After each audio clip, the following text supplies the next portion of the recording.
In today's episode of the Motorhome Matt Podcast, we bust some of the most common motorhome myths. And in the news, we look at global motorhome industry trends. And it's time to get booked for the Yorkshire Motorhome and Campervan Show. And we answer your questions on changing motorhome tyres, waxing your motorhome, and installing seatbelts and using tracker stickers.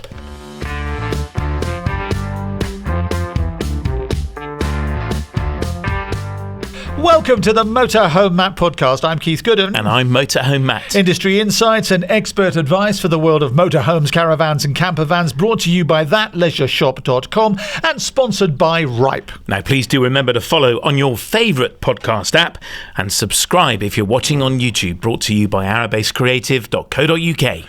Let's dive straight into the news then, shall we, Matt? The global motorhome market size is expanding vigorously and projected to grow from $2.75 billion in 2024 to $2.62 billion in 2025. That's showing a robust compound annual growth rate, a CAGR, of 7%. Did you work that out yourself, or did you read it? Who's saying all these things then? So this is an article that I follow, this people, openpr.com, and they publish a report on loads of industries all through the year, and they've picked on the RV industry, the leisure industry globally, and I thought this article was fascinating because I think on a landscape where we've been seeing and witnessing through 2024 many motorhome industry businesses struggling, and it's fair to say some closing and not surviving, there's this sense, it's a bit overwhelming and foreboding that we're failing as an industry. Interestingly, globally, the picture is strong, and I mean really strong. It's growing. There's a change in the audience. The changes in the growth has been put down to the fact that motorhomes are improving in quality. Luxury motorhomes are selling really well. There's a new demographic coming into it. So post-pandemic, we saw lots of families and younger people kind of testing out the trend. The van life hashtag has become ever popular, and so there's a younger demographic looking to use a motorhome and campervan. And of course, you can work easily from a motorhome and campervan, and we're in this new landscape. Workplace can be based anywhere, so people are choosing to do it from a van. That's very true, and we have to understand as well that the rest of the world isn't like good old Great Britain, is it? And you're sitting in your motorhome in September, freezing your wheel nuts off because the weather's turned against you. But so this 2.62 billion. Let's talk about some of those businesses in this country that have got belly up in the last 12 months. Yeah, the money's somewhere, but it doesn't seem to be in the good old Blighty, does it? No, that's right. And I think the issue here is cash flow. So for businesses in this country, it's about cash flow. So many small businesses in the UK, ours included, we're heavily leveraged with debt as we repay the COVID business loans, which we as businesses were offered. So there's a CIBIL, the COVID interruption business loan, or business interruption loan, I should say. The bounce back loan was another one. And as small businesses, we would not have survived had we not taken that government supported lend. And now, and I speak to loads of business owners in our niche and in other niches who are just saying all we're doing is kicking the can down the road because we're just repaying all this debt. We're not actually making any money. And if you're in a business that's overstocked, which of course has been a recent issue where more and more motorhomes are coming onto the forecourt, you've got to pay for them. And if you're not selling them, then you hit the wall. And so we get these curtailment payments where businesses have to find all this cash to pay the manufacturer. That's been the reality. But what I'm saying is that globally, it's a bigger picture. And yes, this is a short-term struggle that we're faced here. For us, a lot of our loan repayments are going to finish as we get into 2026, and that will be a breath of fresh air for small businesses as we start finishing our loan terms and we can grow and get back into profitability and we have cash flow again. That's been the challenge. And globally, what I'm saying is our market is growing, it's booming, it's great news. So what are the major companies which are shaping this increase in revenue then? Yeah, of course, globally, a lot of them are in America. So there's some names here we will be familiar with here in the UK. Gulfstream are one, big American RV manufacturer. Thor Industries are another. Of course, they own a number of European and UK brands. Winnebago, long established. You've heard of Winnebago? Yeah, people use it like Hoover, don't they? They do, yeah. If you call a vacuum cleaner a Hoover, though it's a brand name, you call a motorhome a Winnebago. That's right, yeah. Long established, one of the oldest established in the market. Great to see 2 European manufacturers in this list of top 10, Deathlefs and Hymer. So they're the brands that are deemed to be shaping the industry and going through this growth, which I find encouraging. I think it's good news. Well, that's all good news, as you say, and let's hope that these storms, these economic storms, which have been causing a bit of a problem for the British industry, do abate. Because we had that big boom, didn't we, around COVID, where people couldn't go abroad, and so they went to motorhoming, and then they had all those flights and holidays that they booked, and then they took, and so there was a slump in motorhoming, and then the war in Ukraine started, and they couldn't get wiring looms, and they couldn't get the motorhome chassis over, could they? It really has been. If you're running a British motorhoming dealership, it really has. You must be thinking, what next? The odds really are against you, aren't they? And of course, we're finding that for many consumers, they report there's too much month at the end of the money. So then you compound this kind of, the end user, where we have this sense that we can't afford to buy this luxury stuff. But what was interesting, we've seen this so far this year at the shows, is people are buying motorhomes. The sales are happening. And I've talked to an increasing number of dealerships that have said they've had a really strong start to the year. So I think it's a double-edged sword. I think it depends where you are in the country, where you are as a business in terms of scale, and for some, they are really doing very well. Let's talk about the show, shall we? The Yorkshire Motorhome and Camper Van Show is the 14th to the 16th of March 2025 at the Yorkshire Events Centre in Harrogate. Tell us a little bit more about it. I do know it's an indoor and outdoor show. It is, yeah. So there's exhibitors and motorhomes and camper vans, indoors and outdoors. So in March, it's probably just as well, because the weather could be inclement, you never know. There's over 50 national dealerships at this show, and anticipated to be in excess of 300 motorhomes and camper vans to look at, to buy, both new and used. And I guarantee there's going to be some great deals on some used and some brand new 2024 models, and no doubt some 2025 models there too. And 160 exhibitors as well, and that includes everybody from motorhome exhibitors to people selling dog leads and copper bracelets and insoles for your shoes. And you're on the advice centre as well. Yeah, so one of the highlights of the Warner shows is always the advice centre, usually around 18 presentations free to go and sit in and listen to across the whole weekend. And it's experts that live in their van full time. They're prolific at travelling around Europe, installing and accessorising your motorhome. And I'm hosting it throughout the weekend and facilitating what I hope will be some great Q&A sessions. So definitely worth attending those. And so how do I get tickets? You can go to mhmp.info/Warners, and there you'll find details of all of the Warner shows throughout the year and a discount code to save some money on your ticket. It's the Motorhome Matt Podcast. I'm Keith Gooden. And I'm Motorhome Matt. It's brought to you with thatleisureshop.com and sponsored by Ripe. Let's get into the meat of it then, shall we, Matt? We are talking today about some of the myths. Yes, indeed. And we're busting some of the myths. We are. So this is an article that I wrote for the Practical Motorhome magazine, guys. Well, I haven't sacked you yet. No, they want to keep me on. No. Yeah, I know.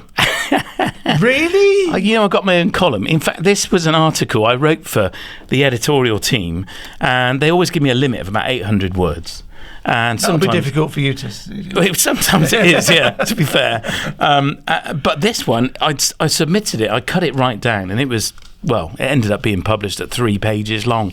They said, we love it. We want to use all of it. Cut it right down. I had cut it down. All right, then, let's delve into some of these myths and bust them, shall we? The top few, yeah. Yeah, they're not all of them, incidentally. Just the top few. Yeah. You can park and sleep anywhere with a motorhome. Wild camping. Deary me. Yeah, this is wild camping is arriving at sundown on horseback or barefoot or on foot, not barefoot, but on foot, with a tent, and going to bed and then leaving at sunrise and leaving no trace. Wild camping does not include a motorhome. It's a term that we've adopted, and it's a common misconception, and it is a myth that you can park everywhere or anywhere. All land is owned, and you need to have permission of the landowner to park there, which that's a fallacy, isn't it? I mean, where does the landowner live? And how are you going to find them? How are you going to ask? So, but the point is, if you've been driving for a while, you're feeling tired, you've maybe got kids in the motorhome, and you see a lay-by, you can't just pull over and you can't bed down for the night. That just seems a bit strange to me. You can rest up, for sure, in a lay-by. Lay-bys are there for a temporary rest, but camping out, no, definitely not. So the point is, though, people want to go off down a lane and park on a field somewhere overlooking the sea. You can't do that without permission of the landowner. It might be you do it and get away with it, but you're meant to have permission of the landowner. So it's not a right to be able to park anywhere without permission. That's the key. So be sensible. Common sense, of course, does apply, but be mindful there are rules around this, and it's very easy to get in trouble if you break them. Check. That's the important thing. And, the amount of people on the roads these days, they say one of two things. It's my right. And the highway code says, yeah, okay. Here's another myth we want to bust. All motorhomes suffer from water ingress. They leaks, they do. Well, yeah, water ingress is undoubtedly the enemy of the motorhome. And if you suffer with it, it can be very expensive to put right. So my advice is, get your motorhome regularly checked, at least annually. Get a damp check done and a habitation check done. We've unpacked this a lot in previous episodes. But do all motorhomes suffer from water ingress? No, they don't. The cheaper ones, there's a high chance they will. But a van conversion is highly unlikely to suffer with that. But you're not talking about when you drive it off the dealership's forecourt, are you? It's not leaking brand new, but wear and tear, and you might spring a leak, or a small amount of water might go. Or are you? There's lots of dealers listening to this going, Some do. So some are even unsold, brand new, and they've got water ingress, I'm afraid. It's down to poor manufacturing. It's a huge topic, one that breaks my heart because some of the standards are pretty low in manufacturing, and lots of consumers complain about this to me and very publicly on social media. So, but the point is, all motorhomes suffer from water ingress. No, they don't. And I've got experience of lots of brands that have never had water ingress. We have a panel van conversion. It's an Adria Twin, and panel van conversions are far less likely to suffer with water ingress because, of course, they're a metal box. It's coach builds that tend to suffer more. But good news is that the more recently built motorhome models don't have wood in the construction, and they're using all composite materials. So if water does get in through some sealant, it can't absorb into anything. There's nothing to absorb the water, so it doesn't cause that swelling and moulding, which is what causes the damage. It just flows out through the bottom. So you may not even know that you've got water ingress. But the important bit is to find out and get it checked every year. Another myth we want to bust: the motorhome industry is in decline. We sort of touched on this in the news. Yeah. Well, on the contrary, I think it's thriving. The pandemic did a massive favour in the big picture of our industry. It attracted thousands of people to it. It then caused, of course, massive issues with supply chain and availability. But in our own business here, we've seen certainly the rental side boom. It's slowed down a bit now, and the sales side boomed too. Motorhome dealerships selling out of stock and getting stock was then really hard. We're seeing newbies coming into the market. I'm seeing more and more young people, young families especially, coming into the market. And as I alluded to earlier, the trend for remote working is now very real, and the popularity of van life and that kind of aspirational lifestyle of being free to roam and free to go wherever you want to go. Our geographical limits are kind of gone, aren't they? I know we have 90-day restrictions of going into Europe, but even those taken on board, you can still kind of almost go anywhere. And I think we're seeing the shift and trend in motorhome design as well.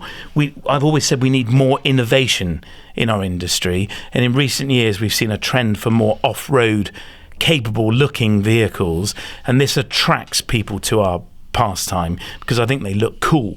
They're pricey, but they do look cool, and that's a great innovation to see, and I think the standards of luxury in our product is getting higher and higher as well. So I think, I don't think we are in decline. I think we're growing. I think we're changing. I think we're evolving. I think the demographic that's partaking in it is changing as well. But if I want to buy my motorhome, a couple of years ago, I could go along and have to wait a year for it to turn up. What's it like now? What's the supply chain like these days? Yeah, strong. It's good. So, many dealerships have got one on the forecourt. They've probably got 4 on the forecourt, and you can take it after a quick inspection and prep. There is a myth that you can just pay money and take it away that day. That's very, very unusual to do that. In fact, I'd ring a warning bell if a dealership was prepared to do that. They normally want to check it over and give it a pre-delivery inspection, check all the gas, electrics are safe, and then they're going to wash it and prep it for you and then do a handover with you. So it's normally a couple of weeks. So the supply chain issue has changed. If it's a factory order, you're probably into weeks, maybe months to get it. So at the moment, I'm hearing that Adria, for example, their new Volkswagen-based compact, was due to arrive in the UK March, April. It's February as we record this. They're now coming in April, May. So there is a little delay, but it's still only months away, not the 2 years plus that we were experiencing only a couple of years ago. Okay, another myth then. Prices. The bubble will burst soon. Some believe the surge in motorhome prices, especially because of the pandemic and the Ukraine war and all those things we've already discussed, is temporary, and those prices are going to come tumbling down. It's not true. It's not going to happen. So we've seen this evidenced at the recent shows where I've been talking to dealers about the 24 models, and there's deals on them because they want to clear them off the forecourt. They want to clear the decks. The 2025 models are more expensive, sometimes 10% more. So we are seeing prices still climbing. And the new norm is here. It's here to stay. I don't think there is going to be a massive crash, not with the current trajectory we're on the current landscape. There could be some kind of geopolitical event that could cause it. Of course, that could happen. The pandemic was an example of that. But we are seeing prices going up. I think used prices, yes, they're under pressure, but they're staying strong. Demand is still there. Perhaps the buying speed has slowed down a little bit. I think consumers are taking longer to make a decision, and whilst there's a flurry of stock out there to choose from, they can do that. And people want a deal, and there are deals to be done. But the bubble bursting, it's not happening. I think we're going to see it squeezed a little bit, but I think we'll get through this current kind of shift in pricing and oversupply, and we will see the market continue to boom. And I think in 2026 prices will go up again. So you can't squeeze your bubble. You squeeze what you like, but I don't think you're going to burst it. I don't think it's a myth.